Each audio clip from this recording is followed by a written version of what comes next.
Today on episode number 569 of the School of Podcasting, I've got my discussion with Alex Exum. And for that, I will say sometimes you're the windshield and sometimes you're the bug. Stay tuned for that. And also, we've got a clip from Glenn the Geek Hebert. And we're going to talk today about, seriously, like, how do I grow my audience? And I'm going to give you my first impressions of Whooshka, which is a free media hosting company. Hit it, ladies! The School of Podcasting with Dave Jackson. Podcasting since 2005. I am your very own personal podcast coach, Dave Jackson. Thanking you so much for tuning in. If you're new to the show, look, I'm going to bring my 20 plus years of helping people understand technology, 12 years of podcasting, and I'm going to help you massage your message, tackle that technology, face those fears, and flatten the learning curve and get you on the road, not to just podcasting, because look, you can go watch an old YouTube video from 2009 and go in the wrong direction. I want to get you going in the right direction, headache-free, in a way that puts you in a position as a, are you ready for it? Digital influencer. That's right. Our website is schoolofpodcasting.com. Use the coupon code LISTENER when you sign up, and that'll save you off your entrance fee. Well, I'm going to throw egg all over my face. It'll be fun. You ready? I always talk about having two recorders going when you're recording a conversation. And I've been mentioning how I was going to bring Alex Exum on the show. Now, if you're new to the show, a little back history, probably a better part of a month ago, I left a comment on another show called the Spreaker Live Show. And it really pushed Alex's buttons. He kind of went off on me, called me a schmuck, a couple other things. And I went back and left another comment. And then eventually said, you know what? Like, why is he pushing my buttons? He said I didn't have any listeners, a couple other things. And I was like, look, we're kind of just going at each other. And so I was like, well, hold on a second. And so I actually reached out to Alex. Alex came on my show. And it started off sounding like this. Dave. There he is. How are you? Uh-oh. Can't hear me? Can you hear me? Hold on. 2 seconds. I don't know if you can hear me, Dave. Which, if you're new to podcasting, that's how every single Skype call starts off. And we had this phenomenal conversation, of course. And this is one of those rules I've said again. The better the conversation, the better the chance that and what we just listened to was my portable recorder. So I come out of my mixer, I do that. Well, I troubleshot the portable recorder and hit stop on the recorder while I troubleshot what was going on. And I actually switched and got a different microphone and this and that. Meanwhile, letting my backup, the MP3 Skype recorder, which is a free program. And apparently when I switched microphones, because we were on the same call, it then couldn't figure out. So I have like 40 minutes of nothing. Not only did it not record me, it didn't record Alex. So both of my recordings are, yeah. So now normally in this situation, I would do what I lovingly refer to as the call of shame. And you call up and you say, hey, Alex, guess what? And Alex, being a podcaster, would go, no problem, been there, done that. The problem was, half the fun of this conversation was the fact that it started off a little awkward at the beginning as we kind of got our groove on, and it was us learning about each other. And I'm here to tell you, there's no way we could recreate that. We could cover the information again. So what I'm going to do, which is what I really wanted him to come on the show and do, is I didn't want to tell you what he said. I wanted him to say it.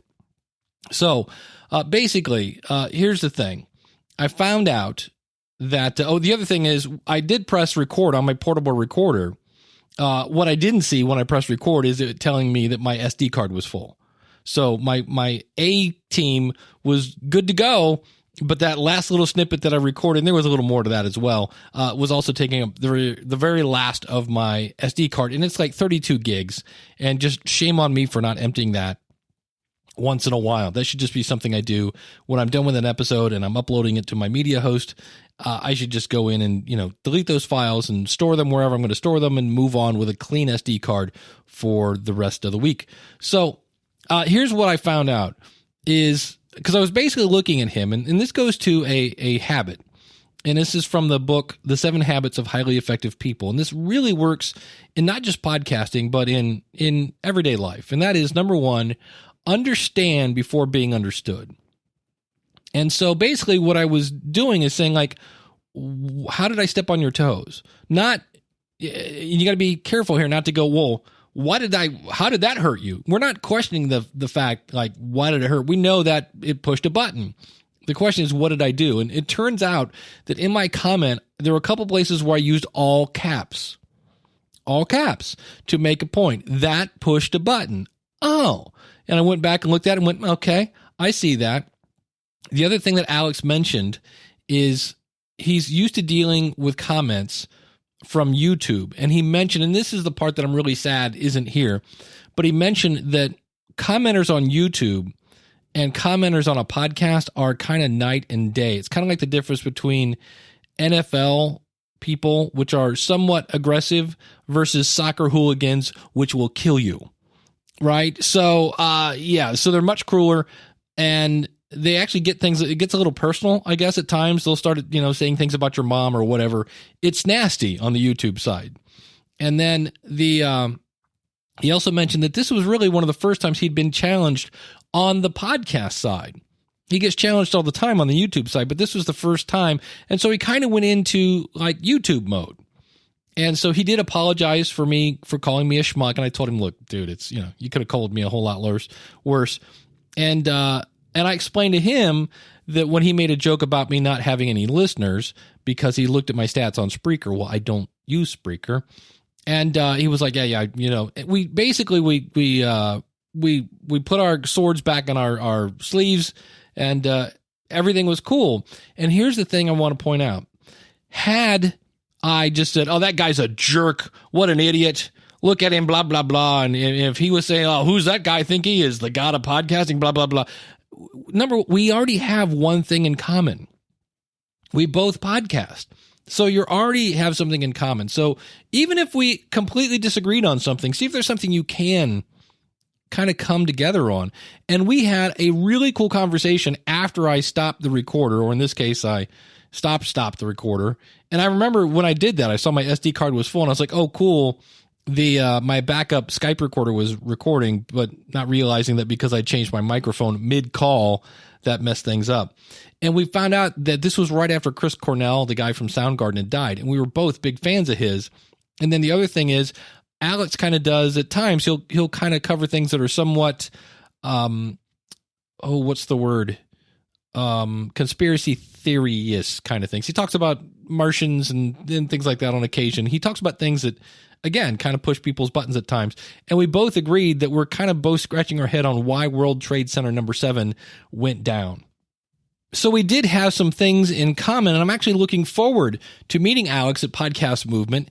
But if I hadn't taken a step back and go, I wonder if there's something I did. Not this person is so silly. It's what did I do to create such a reaction, right? Instead of just condemning the other person. Then I would have lost out on the opportunity to learn something, which in this case was be careful using all caps, because I know that means kind of shouting, but I wasn't shouting when I wrote it, but now that I look back, I'm like, well, duh, you put it in all caps. And Alex, wouldn't have been able to see his reaction. He actually did say in the conversation, he goes, it was disproportional. He said, my reaction was disproportional to the button pushing that I did. So he was really cool about it. And so I also think I gained a new friend. He seems like a cool guy. And so instead of being so set on proving somebody wrong, instead maybe ask, why did you say that? So I'm pulling from my years of marriage counseling here. If somebody says something to you and you're just ready to just, time, it's jugular time. If you can, and this is so much easier said than done, go, why did you say that? Or ask, what were you feeling when you said that? Because you may find out that they're hurt, or they're angry, or they feel neglected, or whatever it is. Easier said than done. But if you can get into why somebody's acting the way they are, not to condemn it, but to understand it, and then say, oh, I'm sorry, I didn't mean to make you feel this way. And again, this is all from the book, 7 Habits of Highly Effective People. It's an old book. It's been out 25 years. It's definitely worth a read. Stephen Covey has some really cool stuff. And that sound can only mean one thing, and that is the one, the only Glenn the Geek Hebert from horseradionetwork.com. And one of the things that I do, that Glenn does, that a lot of Daniel J. Lewis, we all talk to a lot of podcasters, and Glenn's been doing some research and wanted to share his results. He's actually going to be doing this in parts. So this is part one, and we're kind of focusing on growing your audience. So I'm going to hand it over to Glenn. Hi, Dave, and all my fellow podcasters. Glenn the Geek here. Consider this my tip of the week, and it involves crickets. I've seen so many posts on Facebook groups recently from podcasters who have been doing it for 3 months, 6 months, a year, and they are wanting to know why their numbers are not higher. Some said they want podcasting to be a business, and some said they're just doing it for fun. No matter what your motivation is, we all like people to listen and enjoy what we do and what we say. And as an experiment, I started PMing them and asking them what their marketing plan was. And, yep, this is what I got. Whether you're doing this podcasting thing for fun or you want to make money, if you want listeners, you have to have a plan to build your audience. We do this for all the shows that we start here at the Horse Radio Network. It's done for every business that's started across the world. If you want to eventually make money on your show, you have to treat it like a business. We know what the issue is. Now the tip part. I'm going to use a real-world example in a new show we just started on the Horse Radio Network. It is called the 2018 Radio Show, and it's about the 2018 World Equestrian Games. Now, the World Equestrian Games is like an Olympics in the horse world. We get 500,000 spectators for this, so it's a big deal. In 2018, it will be in Tryon, North Carolina. So this show will be over after the event. It's a very short, limited-time show. We did it once before when the World Equestrian Games were in the United States in 2010. It was our second show we ever started on the Horse Radio Network. So we only have a limited time, 15 months to build an audience. I want to share with you our marketing plan for the 2018 radio show and see how you might be able to apply some of these ideas to your show to help build your audience. Some people think because we've been around a while at the Horse Radio Network, we don't have to worry about marketing anymore. That's not true. 25% of my week is spent on how to build listeners. We spend a lot of time on building listeners. There are too many components of the 2018 radio show's marketing plan to do in one sitting, so I'm just going to take the first item, and then in future weeks, I will record more of the items and go into detail on what we're doing with them to make this hopefully as informative as I can for you to apply to your show. All right, so the first and most important thing on our marketing plan, and you've heard me say it before on Dave's show, is media partners. Now, we're covering 8 different disciplines for the World Equestrian Games, so what we decided to do was find 8 different media partners. Every discipline in the horse world has magazines, newspapers, blogs, and websites that are devoted to it. We are lining up one source to be our official media partner for that discipline. What does that do? What are the benefits of it? Well, let's talk about that and what's involved. On our side, we allow them to join us as the official media partner and the only media partner to do a 5-minute news segment and update on their discipline every few months on the show and more often as we get closer to the event. We promote them as our official media partner on the show with banners on the website, and we allow them to plug their blog or magazine or whatever it is at the end of every segment they do with us. And we do that for free. There's no money changing hands at all. During the 14 days of the World Equestrian Games, they will join us during our daily wrap-up show to report on all the action of their discipline. What are their responsibilities? They're going to provide a reporter and reports for the show to do those segments every couple of months and then more often. We're going to do a joint press release on the relationship, and as part of the deal, they are required to feature us on their homepage and, as Dave would say, wait for it, to promote the show on their social media channels every time they are on. Think about it. They already have a devoted audience that subscribe to them. Some pay money to subscribe to them if it's a magazine. They have credibility with their fans. Now, they are saying to their fans, we are part of this cool show. Go listen. Media partners are not hard to get. They are always looking for marketing too. They're always looking for new ways to market. You just have to ask. I usually track down through their website or through LinkedIn their editor, assistant editor, and marketing person. Those 3 people are the keys. And I write them an email explaining the deal, and I follow up with a phone call if I don't hear anything. Really, It is that easy. You will get a yes or a no, and you will move on to the next one. Find every media outlet in your space and get them involved in your show somehow. It has been the single greatest reason for our success, and we work on building new partnerships and relationships every single week. And it doesn't cost you a dime, just time. Building an audience is hard. Get the help from the people who already have the audience. Go to those sources. Make a list of those that are in your niche and start reaching out. The relationships that you're going to build, by the way, will go far beyond what you ever planned, and they won't be exactly like you planned. And things will happen that you never expected. They're going to ask you, well, can you do a podcast for our magazine? Can you be involved more on our side? The things that are going to come out of this will be the things that help your success down the line in your podcast, whether you're doing it for fun or whether you're doing it as a business. We all want listeners.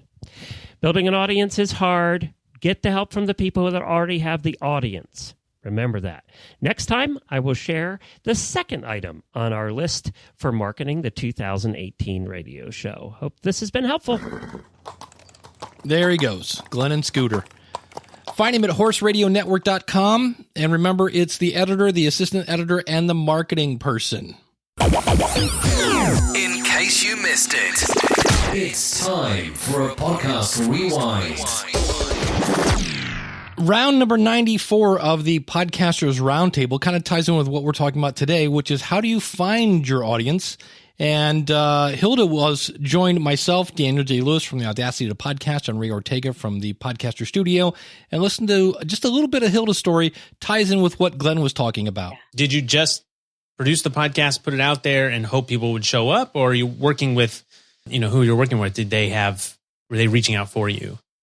Yeah, well, the thing is, it all kind of fell into place in a really good way because I knew that they already had 11,000 members in this nutrition group. It's called the Weston A. Price Foundation. So I knew we'd have somebody listening, right? They already have conferences every year. They were established in the 90s. They're an ancestral health group. So I was like, okay, they've got a following. Maybe people would actually like to hear some of their stuff they want to promote instead of just reading it because they put out a quarterly journal. It was basically a Snoozeville kind of journal, like really heady, really intellectual science behind every little nutrition tidbit about why you should eat organ meats or whatever, right? And I was just like, this is really too much for me and I'm into it. There you go. She saw content. She's like, look, I even like this content and I'm falling asleep reading your newsletter. Let's put it out as a podcast and pump it up a little bit.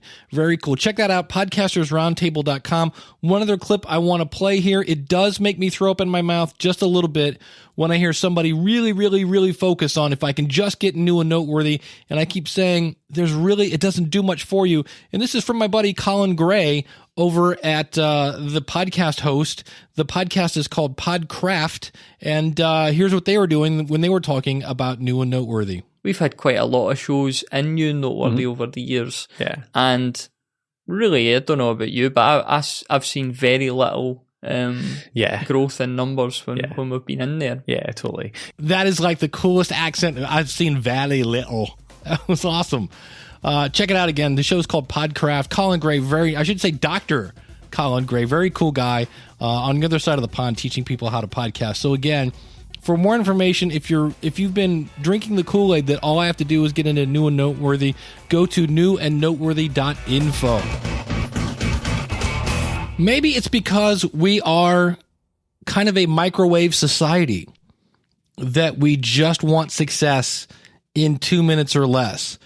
I was reading a post from Devlin Wilder on a Facebook group, and he said, please, for the love of all that's good and pure, someone please help me with real info on how I get numbers. I don't want to hear I need to have my show out for years or I need to get 200 episodes or whatnot. I've had no luck with Fiverr, don't know what that means, and I need to know the real deal.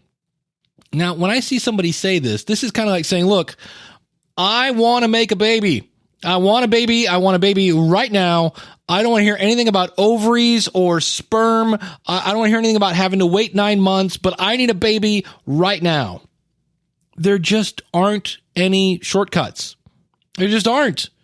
My favorite, I think I've told you the story before, Mark Gungor is like this major author guy, runs a mega church, has a syndicated radio show, about marriage counseling. He's Mark Gungry. He's phenomenal. And I happened to get him on the phone once, and the first thing out of his mouth was, how do I grow my podcast? And I was like, are you kidding me? You've got a giant platform. Tell somebody about it. And so we all want a bigger audience. But in her book, and I quote this book a lot, Beyond Powerful Radio, Valerie Geller, she's the one that has the quote, there is no such thing as too long, only too boring. But she has a spot in there. She goes, in my experience, now Valerie is a radio consultant. She's been doing this for years. She goes, in my experience, with a few exceptions, it takes about 3 years to build a talk station. Now, she's talking radio. Maybe there is a little difference here, but it is going to take some time. And she points out that the original Star Trek, did you hear that? Like about half the audience just went, did he say Star Trek? Star Trek? Star Trek? That show was canceled, the original one, with Captain Kirk and Bones and that whole team.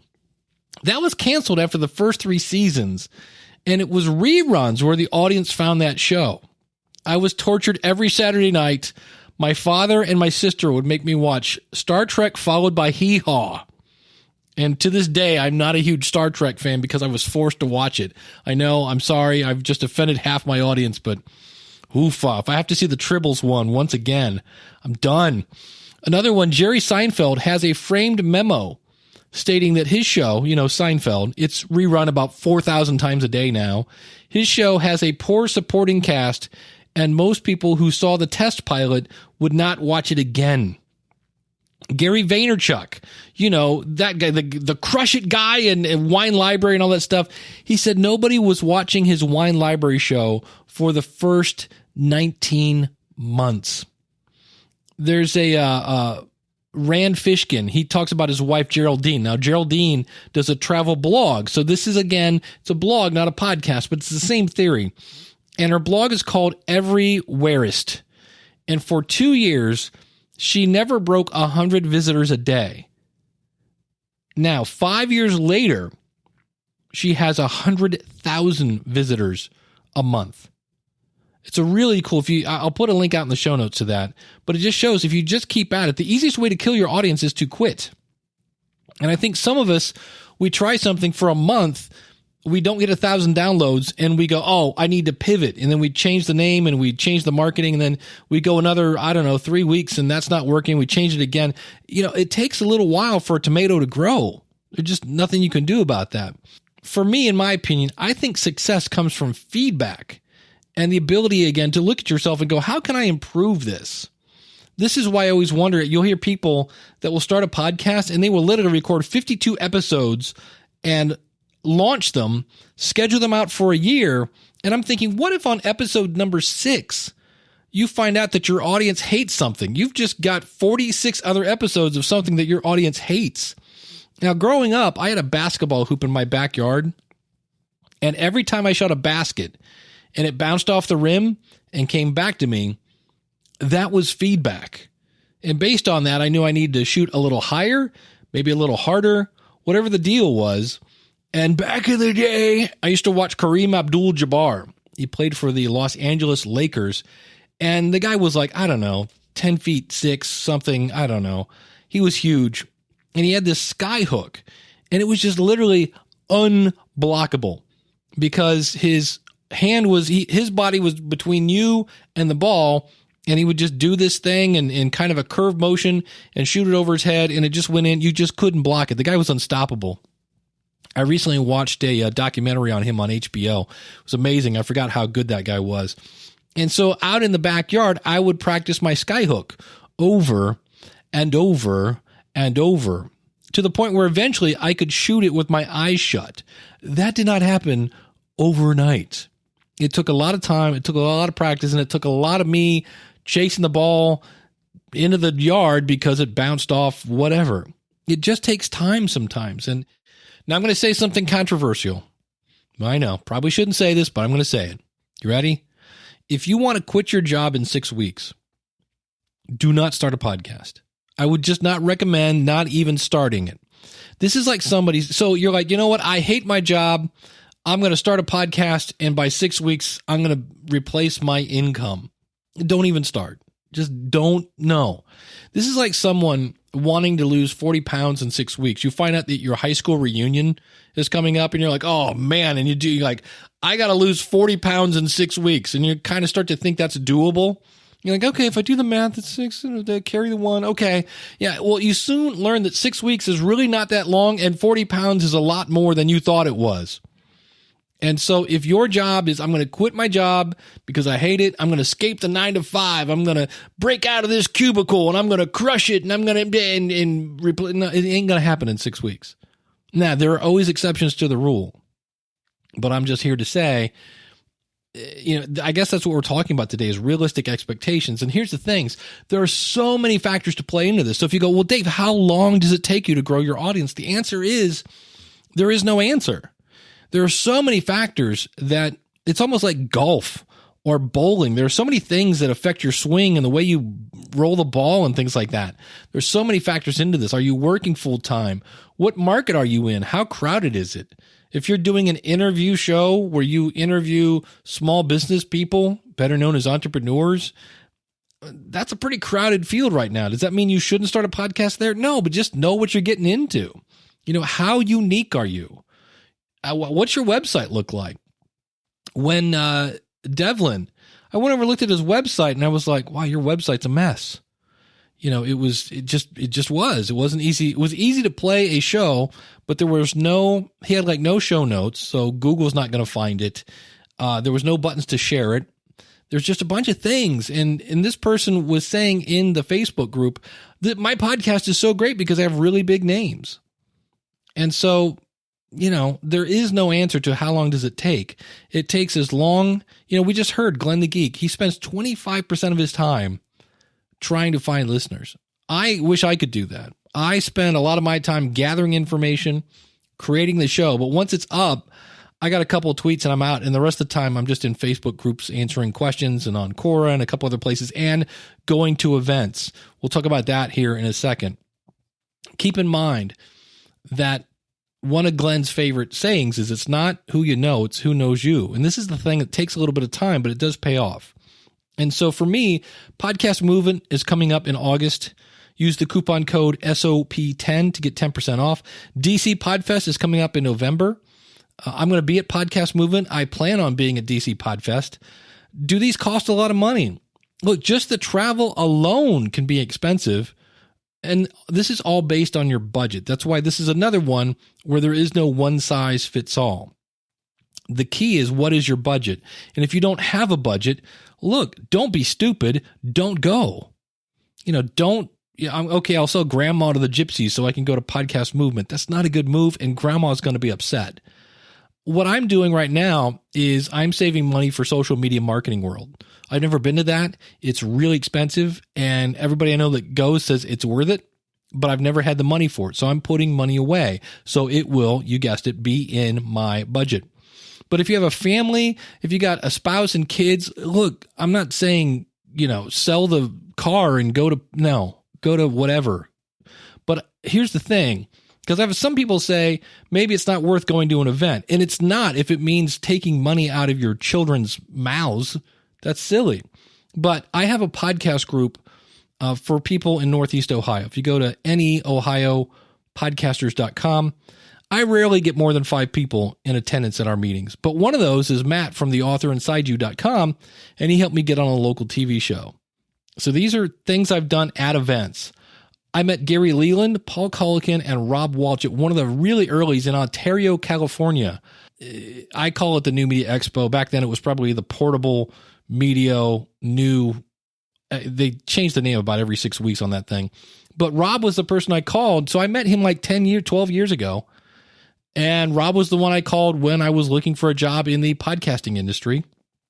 And I now work for Libsyn, partly due to a relationship that I started 12 years ago. I met Ken Blanchard at an event. I believe that was another New Media Expo. I haven't stopped laughing since. I met Jared Easley and Dan Franks at the New Media Show.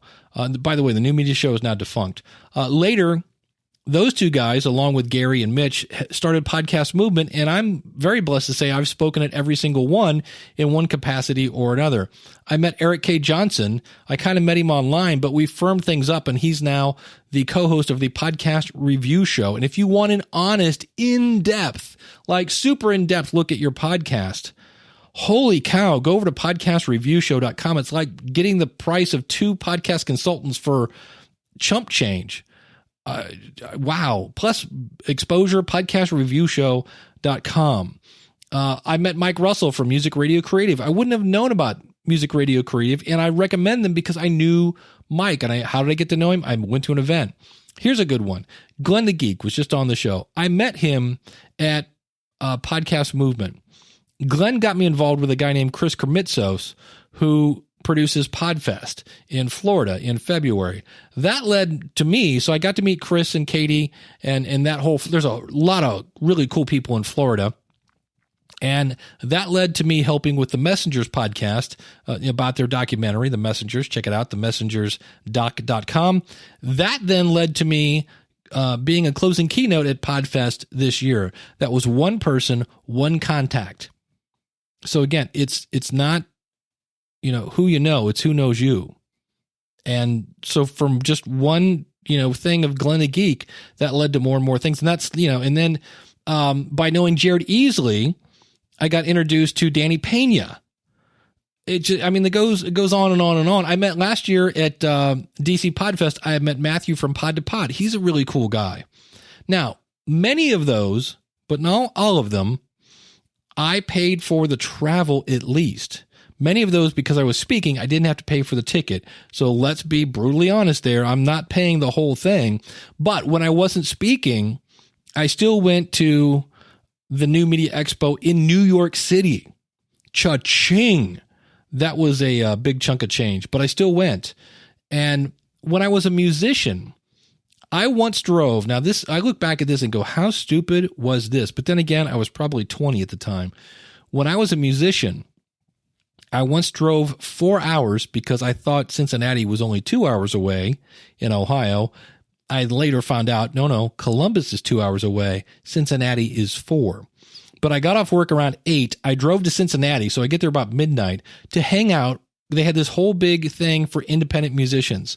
So I hung out there for about 3 hours and then turned around and drove home. I couldn't do that if you had a gun to my head right now. Why? Because I wanted to get with my community. And one of the relationships that I started at that meeting in Cincinnati, Ohio, was a guy who then went to another event and learned about a thing called podcasting and told me about it. So had I not had a relationship with Dylan Benjamin, who knows when I would have found out about podcasting? Might have been years later from 2005. So for me, if you can get to an event, it's done. Now, are those things allowing me to quit my day job? No. And that's where you got to go back to, well, but on the other hand, is it getting me into opportunities? Yes. So again, don't sell grandma to the gypsies.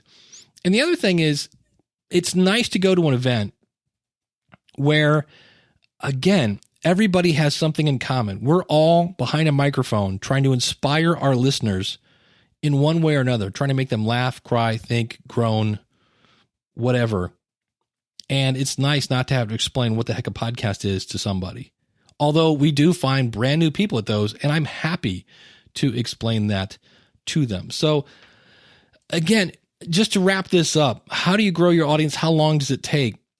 There are so many factors we can't come up with a date. I can't look at you and say it's going to take 2.4679 years. It depends on your content, depends on so many things, but in the end, you grow your audience one person at a time. And for me, one of the things I've done that I feel has been beneficial is going to events, asterisks, if it's in your budget. I'm Bernie the Cat.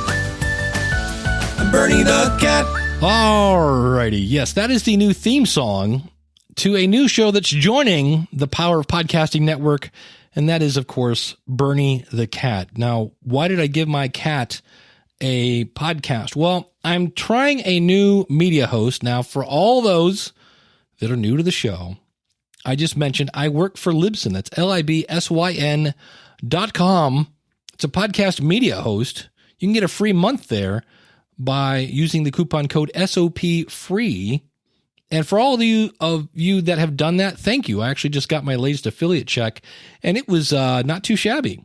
So I deeply, deeply, deeply appreciate that. But I'm taking off my Libsyn hat. I now have my Dave from School of Podcasting hat on, and somebody asked me about whooshka, which sounds like some sort of Russian word for, I don't know, holy cow. Like, oh, whooshka.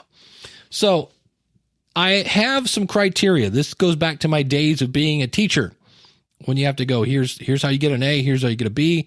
So here's my criteria. Don't mess with my file. What I upload is what I want people to download. Give me the ability to have unlimited back catalog, so unlimited storage. Do not limit my audience size, so don't say, look, after so much bandwidth, we shut down your show. That's not going to work. Don't control my feed and make it easy to leave if I choose to do so. I need to be able to put in what's called an iTunes redirect. And number 5, give me support. Number 6, charge me for your service. So here's a novel idea. You can stay in business. And number 2, give me stats so I can see what's working. And it would be nice if they were accurate. So whooshka is doing something that, if you're new to the podcasting space, sounds new, but it's been tried by audiometric.io, and before them, Podango, which again sounds like something maybe in Russian that you might scream if you wanted to say holy cow, like, oh, Podango. This is where you give free hosting. Like, come on over and get free hosting, and then we're going to pay you. They actually say on their website, we're going to pay you. And I'll talk about that as we go forward. Did whooshka meet my criteria? Well, they don't, but there is an asterisk. Because number 1, they messed with my file. And number 6, they don't charge me for the service. And the reason they messed with my file is they have to put some code in the MP3 to trigger when to play the advertisement. So, if they can't charge for advertising, then they can't change the MP3. You know what I mean? It's like they kind of have that. So again, they mess with your file. Also, what this means is they put this code in the MP3 file that says Triton, by the way. So I'm assuming that's where they're getting their advertising from. Triton's a big player in the advertising space. They do keep most of your ID3 tags, but they ditch your image. So again, I hate ID3 tags because not everybody uses them. Not every app uses them. But if someone downloads your show to your computer, let's say on a Windows machine, they play it, they're going to get the dreaded gray music note of death, which just makes you look like a hack. So that kind of bugs me a little bit. They also change your file name. Again, not a huge deal, but I don't understand why other companies can do this and you can't. But they don't change your file format. And again, by nature, they have to change your file to stay in business because they have to inject this thing to play ads. So I get that. Their support, I will say, was very quick and helpful. Their stats are very similar to what everyone else provides. The number of downloads, the geographic, so you can see where people are coming from, what operating system, what technology, what kind of apps people are using.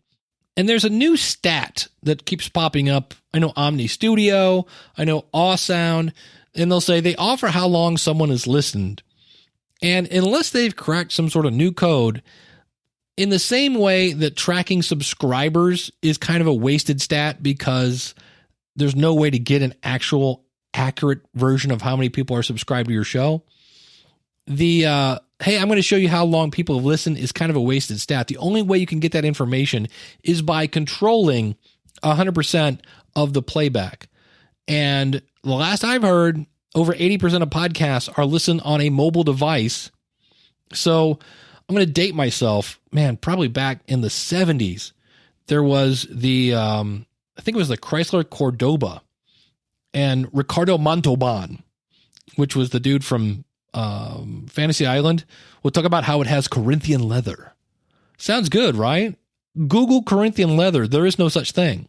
It was something that was made up that in the end it just didn't work. So this whole thing about, hey, we can tell you how long people are listening, they don't put the asterisks as long as they listen on your website and as long as you're using our player. So keep that in mind when you hear Omni Studio and Awesound and now Whooshka talk about this. Now, they do have a cool feature, kind of. They have a built-in, and I'm just going to call it the Clamor feature. Now, if you're new, Clamor is CLAMMR.com, and this is a cool tool that's free where you can upload, I believe it's now up to 24 seconds, and put that on your social media. It's really meant for your audience to share parts of your show. And so in Whooshka, they call them highlights. And they actually have a pretty cool tool where you can go over after you've uploaded your file and you kind of just drag, here's where I want the clip to start, here's where I want it to stop. And this can be any length. It's not limited to 24 seconds. And so you can make these little snippets, again, called highlights. And what's interesting with these is you, again, can click and say, share this on Twitter. It puts a little player right there on Twitter. And you can go in and see how many people saw your highlight. Now, you can do that in Clamor as well. You can see how many people did that. The thing that I think both of these somewhat, I guess there's no way to do this, but when you click on the link for the highlight in Twitter, it takes you to the highlight. I think it would work better because Clamor does the same thing. It takes you to the Clamor where you can say, listen to the rest of the episode. And in Whooshka, they do the same thing. They take you over to the highlight, and then you have to kind of find out, it's in the upper left-hand corner where it says, go back to the full episode. I think they need to make that go back to the full episode someplace easier to find, but they have a whole bunch of stuff on their website. When you go to an episode on Whooshka's website, like for example, they have a thing that says, sign up for our newsletter.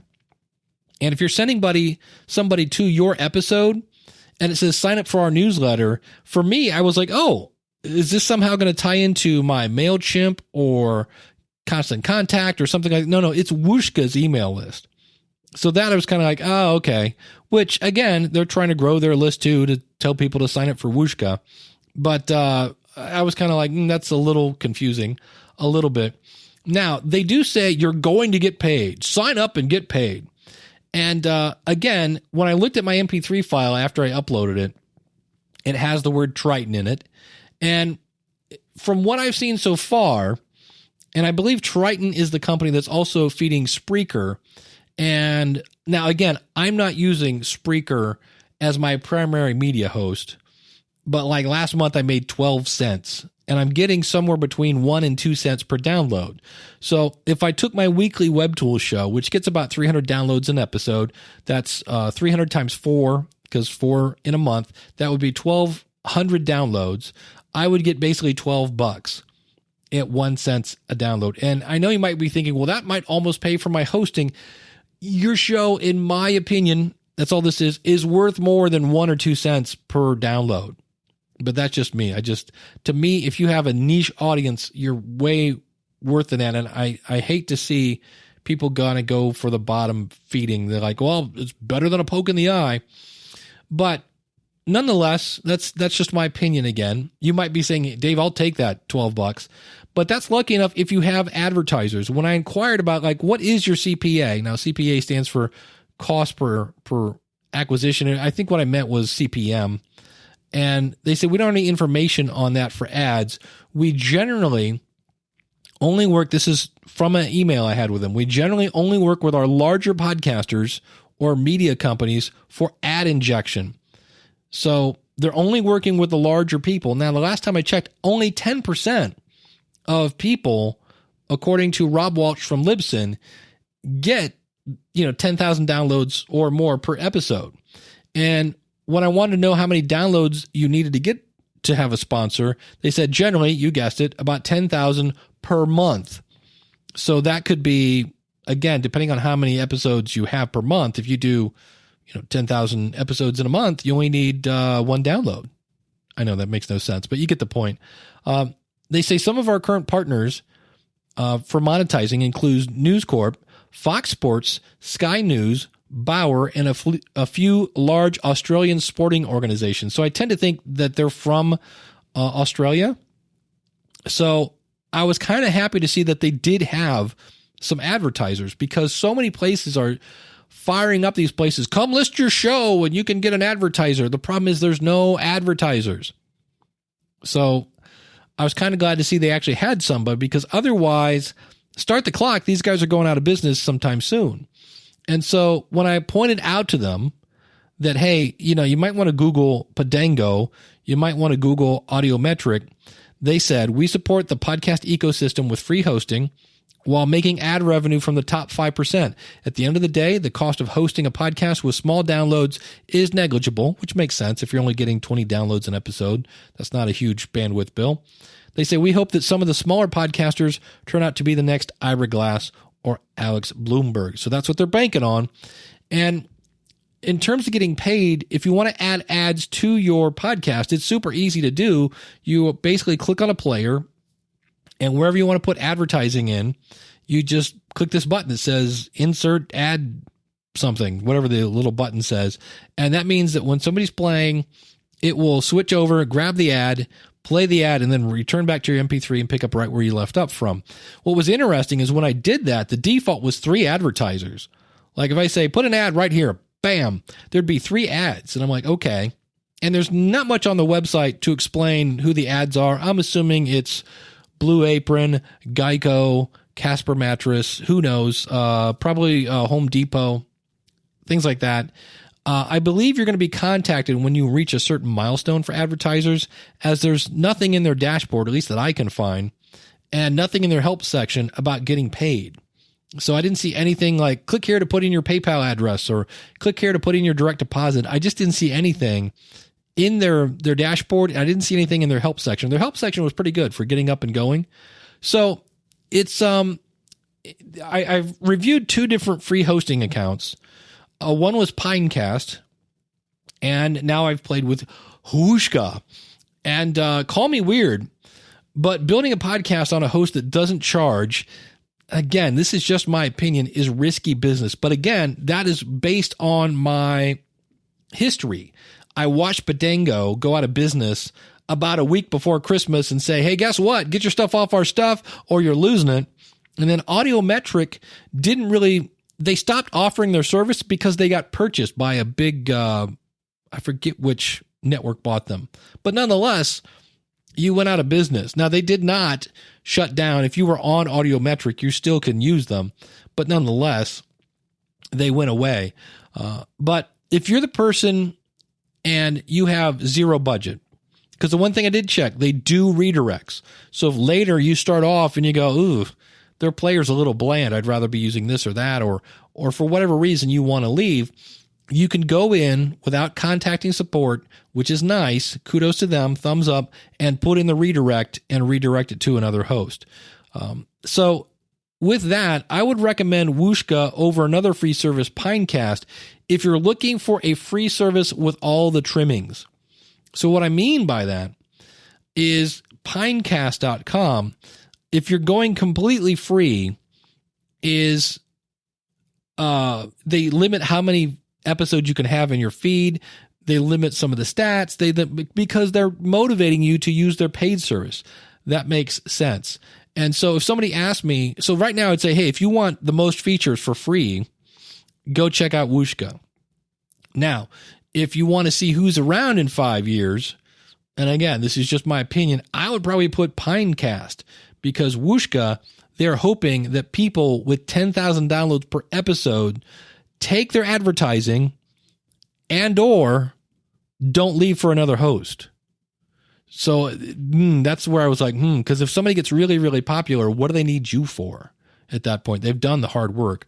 So I do notice in their terms of service, it says, if you're a commercial user / channel partner, this may be altered by any specific agreements we hold with you. So maybe when you start taking on advertising, maybe, and again, I have no idea, there's going to be more to this than what meets on the website. So I don't know if you have to sign an agreement to be on the system for so long or not. I have no idea. Again, they had very little on their website. For as much as they have on the front page, you get paid, there's very little in the help and the other areas about actually how you get paid and how that works and things like that. But it was, it's interesting, not bad. And, Bernie the Cat is now on, now has a podcast, and I'll be, telling you that that's my back end to Whooshka. Just so you know, I'm going to be relaunching. I'm not a big fan of podcasting for free, and I've already explained why, so I won't go back over that. But I am going to be relaunching that course. So if you're a person with zero budget, because Bernie the Cat is on a free media host using a free WordPress site, the album art was made by Adobe Spark, which was free. The only thing I paid for was $6 was for the theme music. And yes, that's me singing Bernie the Cat. So that podcast so far has cost me $6. And of course, $60 for a microphone. So you can do podcasting on the cheap if you just want to dip your toe in it. Obviously, I'm biased. I like Libsyn. And the reason I like them is not because I work for them, but because I've been a customer for 12 years. And I think their support is awesome. Now, I am biased there because, well, I'm on that team. So for more information about this and links, you can go out to schoolofpodcasting.com/569. And let me remind you that the question of the month, which will be answered in just a few weeks, is, we do this every week. Every month, I should say. We base an episode on your answers. So I need this in by February. Where am I at? June 23rd, because this will be out on June 26th. And the question is, how many strikes do you give a podcast before you unsubscribe? Or if you don't subscribe, how many listens do you give them before you unsubscribe? I'm just trying to get to the bottom of how fickle are we when it comes to unsubscribing? Do we really think about it, or are we just throwing people away? I know I was just listening to Jessica Rhodes over at Interview Connections, and she was saying she just went through and cleaned house, and then the shows that she missed, those are the people she's resubscribing to. So that was something that's a different way of doing it. So I'm looking to see, what does it take for you to unsubscribe from a show?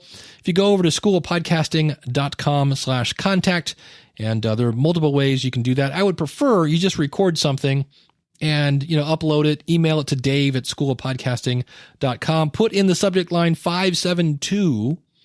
And if you go, Dave, I don't have a podcast yet, then you can just call it in 888-563-3228. Or if you go again to schoolofpodcasting.com/contact, there's a speak pipe button there that will allow you, if you have an app, you can just leave a voice memo with your phone. So thanks so much for tuning in. And if you want help launching a podcast, I would love to help you. We have step-by-step tutorials. And by that, I mean, there are tutorials on how to pick a name, on how to pick a host, if you want a co-host or a multiple hosts, a web host, which media host do you want to use, what microphone, what gear do you need, everything through that process. And of course, I'm going to be bringing my 12 years of experience to help you along the way, to make sure that you don't stub your toe and go, see, I told you, I shouldn't have done that. I'm going to help you with that. We have live group coaching twice a month. You have a private Facebook group and priority email support. And last but not least, if you're worried about it, you have a 30-day money-back guarantee. Go to schoolofpodcasting.com/start. Use the coupon code LISTENER. That coupon code, again, LISTENER, is nowhere on the website. I'm only giving that to you because you're listening to it. So I hope to see you on the inside. Until next week, class is dismissed. Take care, and God bless. If you like what you hear, then go tell somebody. If you like what you hear, then go tell somebody. If you want to quit your job in 6 weeks, I'm going to start a podcast and quit my job in 6 weeks. See, it's making me choke. Just think about it. I'm getting verklempt. 6 weeks. This is like someone wanting you to lose 40 pounds in 6 weeks. And then you start to do the math. You're like, oh, in 6 weeks, okay. Well, the problem is you soon lose.